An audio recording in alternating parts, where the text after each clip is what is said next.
नमस्कार, दी ललन टॉप देख रहे हैं आप और मैं गरिमा। 14 अगस्त लॉर्ड्स का तीसरा दिन शाम के 6:15 बजे एक ओवर पहले ही रूट और वुड के बीच तालमेल की कमी हुई और रविंद्र जडेजा ने मार्क वुड को रन आउट कर दिया और मैच के इसी पल के साथ लॉर्ड्स में इंग्लैंड के मुश्किल वक्त की शुरुआत हो गई थी। पारी का 126वां ओवर कप्तान विराट ने जसप्रीत बुमराह की तरफ गेंद फेंकी। स्ट्राइक पर आए जेम्स एंडरसन। बुमराह ने राउंड द विकेट गेंदबाजी की शुरुआत की, वही राउंड द विकेट जिसने 2014 में इंग्लैंड को लॉर्ड्स टेस्ट मैच हराया था। ओवर की पहली गेंद सीधे एंडरसन के चेहरे पर तगड़ी बाउंसर, गेंद हेलमेट पर लगी और गली की तरफ चली गई। नियमों के मुताबिक मैच रोका गया और इंग्लैंड टीम के फिजियो तुरंत आए, एंडरसन का कंकशन टेस्ट किया और हेलमेट जांचा। ओवर की दूसरी गेंद एक बार फिर बुमराह ने उछाल वाली गेंद फेंकी और इस बार गेंद एंडरसन की पसलियों में जाकर लगी। भारतीय फैंस जोश से भरकर चिल्लाने लगे। ओवर की तीसरी गेंद एक बार फिर शॉर्ट गेंद और सीधे पसलियों की दिशा में, लेकिन इस बार एंडरसन ने बल्ला अड़ाया और गेंद हवा में। हालांकि यहाँ पर कोई फील्डर नहीं था, एंडरसन बच गए। इस गेंद के बाद कप्तान रूट तुरंत एंडरसन की तरफ दौड़ते हुए आए। ओवर की चौथी गेंद एक बार फिर बुमराह ने शॉर्ट गेंद फेंकी और विकेटों के बजाय एंडरसन को निशाना बनाया। गेंद उनके ग्लव्स पर लगकर गई। बुमराह की इस बॉलिंग ने इंग्लैंड को डरा दिया, क्योंकि जिस खिलाड़ी को निशाना बनाया जा रहा था वो सीरीज में इंग्लैंड का सबसे बड़ा हथियार है। अब उन्हें यह डर लगने लगा कि अगर एंडरसन के साथ कुछ हुआ तो पूरी सीरीज उनके हाथ से जा सकती है। ओवर की पांचवी गेंद, पिछली गेंद नो बॉल थी, इसलिए बुमराह को चौथी गेंद दोबारा फेंकनी पड़ी। एक बार फिर यॉर्कर स्पेशलिस्ट बुमराह की शॉर्ट बॉल, लेकिन इस बार टारगेट से भटकी हुई। ओवर की छठी गेंद, 5 शॉर्ट गेंद के बाद इस बार बुमराह ने अपनी फुली लोडेड यॉर्कर दे मारी। एंडरसन ने बल्ला उड़ाया, लेकिन गेंद फिर से घूमती हुई विकेटों में जाने लगी। एंडरसन ने पैर लगाकर इस गेंद को जैसे तैसे रोक लिया और फिर उन्होंने जैसे ही नजर ऊपर की तो देखा कि अंपायर ने इस गेंद को भी नो बॉल दे दिया। एंडरसन इस चीज से पक्का नाराज हुए होंगे, क्योंकि भाई जिस ओवर को वो जल्द से जल्द खत्म करना चाह रहे हैं उसकी 6 गेंद खेलने के बाद भी ओवर खत्म ही नहीं हो रहा है।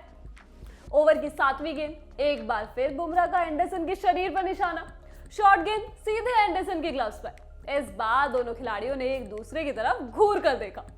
ओवर की 8वीं गेंद बुमराह ने फिर से शॉर्ट गेंद फेंकी, लेकिन ऑफ स्टंप्स के बाहर।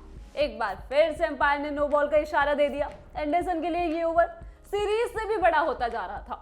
ओवर की 9वीं गेंद एक बार फिर यॉर्कर और एक बार फिर से नो बॉल। ओवर की 10वीं गेंद बुमराह की बिल्कुल निशाने पर यॉर्कर और एंडरसन ने बल्ला अड़ा दिया।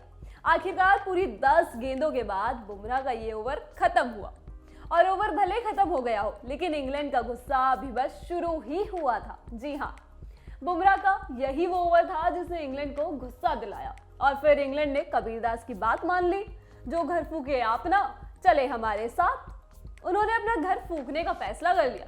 तीसरे दिन का खेल खत्म होने पर इंग्लैंड के पास 27 रनों की बढ़त थी और फिर जब इंग्लैंड के खिलाड़ी अगले दिन की मीटिंग के लिए बैठे तो ये तय हुआ कि भारत पर तगड़े तरीके से अटैक किया जाएगा। एंडरसन का बदला लेने के लिए खतरनाक तरीके से गेंदबाजी शुरू कर दी और इसकी शुरुआत की मार्क वुड ने। इस टूर पर अंग्रेजों के सबसे तेज फेंकने वाले बॉलर मार्क वुड ने आते ही रोहित शर्मा और राहुल के विकेट निकाले और बाद में चेतेश्वर पुजारा को भी आउट कर बड़ी साझेदारी को तोड़ा। दूसरी तरफ रॉबिन्सन भी लगातार अटैक कर रहे थे। चौथे दिन रहाणे और पुजारा को छोड़ बाकी कोई भी बल्लेबाज अंग्रेजों के सामने नहीं टिका। दिन के खेल के बाद ये साफ लगने लगा कि ये वो इंग्लिश टीम नहीं है जिसने नॉटिंघम टेस्ट खेला था। चौथे दिन का खेल खत्म हुआ। भारत ने 6 विकेट खोकर 181 रन बना लिए। अब इंग्लैंड खुश था, लेकिन इस खुशी में थोड़ी शंका भी थी और ये शंका जुड़ी थी Mark would say. Rishabh Pant के शॉट को रोकने के चक्कर में वुड दाहिने हाथ के बल गिर गए और कंधे में चोट लगाए बैठे। अब वो इस चोट के साथ ही अगले दिन मैदान पर लौटे। दिन की शुरुआत होते ही अंग्रेजों ने ऋषभ पंत को भी आउट कर दिया और फिर ईशांत शर्मा भी लौट गए। कमेंट्री टीमों से लेकर फैंस और फॉलोअर्स तक ने ये भी मान लिया कि मैच अब हाथ से फिसल रहा है, क्योंकि सिर्फ 2 विकेट बचे थे और लीड 200 तक भी नहीं पहुंची थी। और इस बीच हुई जसप्रीत बुमराह की एंट्री। बुमराह के आते ही अंग्रेज दर्शकों ने शोर मचाया। ये चेतावनी थी कि बुमराह ने जो किया है उसका हिसाब लिया ही जाएगा और बदले की शुरुआत हुई मार्क वुड के ओवर से। वही मार्क वुड जो पिछली शाम कंधे पर पट्टी बांधे लॉर्ड्स के ड्रेसिंग रूम में आराम कर रहे थे। 5वें दिन की सुबह ही मार्क वुड ने स्काई स्पोर्ट्स पर अपनी चोट के बारे में कहा था, बिट ऑफ अ क्रैक। कंधे में क्रैक के बावजूद इंग्लैंड ने उन्हें खिलाया और इसलिए खिलाया कि वुड के जरिए इंडिया को चोट दे सके, और वुड ने चोट दी भी। विराट और टीम इंडिया को गुस्सा दिलाने की शुरुआत वुड के ओवर से ही हुई। वुड ने रनअप पर लौटते हुए बुमराह की तरफ देख कुछ कहा और इस कहने में उन्हें जॉस बटलर का भी साथ मिला। उन्होंने भी बुमराह को निशाने पर लेना शुरू कर दिया। इधर मैदान में बुमराह बमके और उधर लॉर्ड्स की ऐतिहासिक बालकनी में कप्तान कोहली ने रहाणे, राहुल, रोहित, पृथ्वी शॉ समेत पूरी टीम लॉर्ड्स की ऐतिहासिक बालकनी में आकर बैठ गए। पारी का 92वां ओवर खत्म होते होते मामले ने तूल पकड़ लिया। बुमराह ने ओवर खत्म होते ही अंपायर माइकल गॉफ के साथ इस बारे में बात की। अंपायर बुमराह को शांत करने की कोशिश कर रहे थे कि तभी बटलर कुछ बुदबुदाते हुए बुमराह के करीब से गुजर गए। ये सुनकर बुमराह ने भी तुरंत जवाब दिया और वो बटलर की ओर उसी तरह बढ़ने लगे जैसे 2007 की T20 विश्व कप के मुकाबले में युवराज फ्लिंटॉफ की तरफ बढ़े थे। तभी अंपायर इलिंगवर्थ बीच में आ गए। अचानक से भीड़ बढ़ गई, मामला गर्म होने लगा और अंपायर इलिंगवर्थ बीच बचाव करने लगे।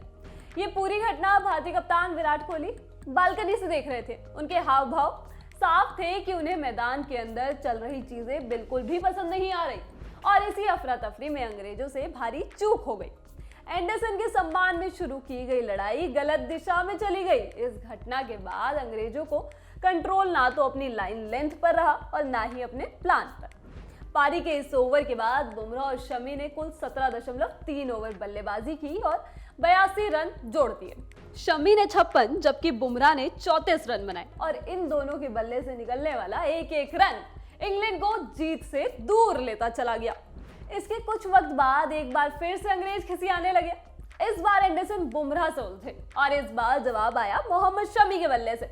शमी ने मोइन अली पर चौका और फिर छक्का लगाकर अंग्रेजों की अकड़ ढीली कर दी और फिर कोहली ने इंग्लैंड को 60 ओवर्स में 272 रन बनाने का लक्ष्य दिया। भारत 272 रनों का बचाव करने मैदान पर उतरा। सिर्फ 60 ओवर में टीम को इंग्लैंड के 10 विकेट चटकाने थे, लेकिन जब भारतीय टीम मैदान पर आई तो विराट ने टीम के प्लेयर्स को घेरे में लिया और कहा, अगर इन 60 ओवर्स में कोई भी खिलाड़ी मुझे हंसी मजाक करता दिखा तो देख लेना, इन 60 ओवर्स को उनके लिए जहन्नुम जैसा बना देना है। बुमराह के साथ अंग्रेजों का व्यवहार विराट के गले नहीं उतरा था। वो अंग्रेजों से बदला लेना चाहते थे और कोहली जो चाहते हैं वो तो करके ही रहते हैं। पहली गेंद से ही कप्तान ने बुमराह को अटैक पर लगाया। रोरी बर्न्स को फेंकी गई पहली गेंद के साथ ही भारत ने अग्रेशन दिखाना शुरू कर दिया। विराट कोहली ने रोरी के करीब आकर कुछ शब्द कहे। इसके बाद अगली गेंद फेंकी और सिराज बर्न्स के पास आ गए। भारतीय टीम ने पूरी ताकत के साथ इंग्लैंड पर अटैक किया। तीसरी गेंद पर ही बर्न्स को कैच आउट कराकर ये तय करवा दिया कि इंग्लैंड के लिए रास्ता बहुत मुश्किल होने वाला है। अगले ही ओवर में शमी ने सिबली को आउट कर भारत के अटैकिंग गेम को और बिधा दे दी। ये पहली बार था कि अंग्रेजों के दोनों ओपनर्स घर में एक ही पारी में 0 के स्कोर पर आउट हो गए थे। चाय के बाद रूट आउट हुए थे और एक एक कर इंग्लैंड के विकेट गिरने लगे। मैच लगभग भारत की झोली में आता दिखने लगा और फिर विराट कोहली ने और भी ज्यादा एग्रेशन दिखाना शुरू कर दिया। इस तरह से जेम्स एंडरसन के सम्मान में भारतीय टीम से उलझना इंग्लैंड को बहुत भारी पड़ गया और केएल राहुल की बात बिल्कुल सही बैठी। अगर आप एक के पीछे पड़ोगे तो हम 11 आपके पीछे पड़ जाएंगे। इस वीडियो के लिए रिसर्च की है विपिन ने। आप देखते रहिए दी ललन टॉप। शुक्रिया।